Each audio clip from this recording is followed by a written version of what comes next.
सागर मां के खबर ॾींदा हलूं। डिस्ट्रिक्ट रिपोर्टर महमूद कायम खानी की रिपोर्ट मुताबिक़ डिप्टी कमिश्नर सागर डॉक्टर इमरानुल हसन ख्वाजा चयो आहे त अॼु खां सॼे ज़िले में कणिक जी ख़रीदारी शुरू कई वेंदी, जंहिंजी निगरानी मां पाण कंदुसि, जॾहिं त बारदाने जी विरशय रेवेन्यू ऑफिसरनि जी तस्दीक खां पोइ थींदी। सागर ज़िले में 7 लख बोरियूं ख़रीद कई वेंदियूं, जॾहिं त गुज़िरियल सीज़न जे वॾे मिक़दार में गोदामनि में कणिक ऐं बारदानो पिणु मौजूदु आहिनि। डॉक्टर इमरानुल हसन ख्वाजा वधीक चयो त हिन साल साज़गार मौसम ऐं ज़रई पाणीअ जे वाफ़र मिक़दार सबबि सागर ज़िले में 5 लख हेक्टरनि ते कणिक पोखी वई ऐं उन जी वॾी पैदावार लथी आहे।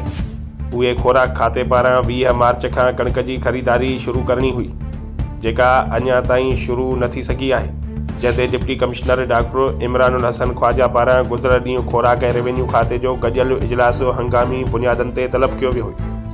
इजलास में ख़ुराक खाते खे हिदायतूं जारी कयूं वयूं त बारदाने जी समूरी विरासत रेवेन्यू खाते जे अमलदारनि जी तस्दीक खां पोइ आबादगारनि खां 30 सैकड़ो कणिक ख़रीद कई वेंदी ऐं मिडलमैन जो को बि किरदारु क़बूल न कयो वेंदो, जॾहिं त ख़ुराक खाते जे ज़िलई फूड कंट्रोलर विष्णु दास ॿुधायो त हिन वक़्तु सागर जे सरकारी गोदामनि में कणिक जूं 12,000 बोरियूं मौजूदु आहिनि। गुज़िरियल साल जो बारदानो पिणु मौजूदु आहे। सागर में 37 सेंटर खोलिया विया आहिनि ऐं 7 लख बोरियूं ख़रीद कयूं वेंदियूं।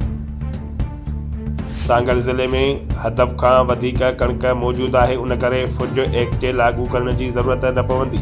उन मौक़े ते ख़ुराक ऐं रेवेन्यू खाते जा ऑफिसर पिणु मौजूदु आहे।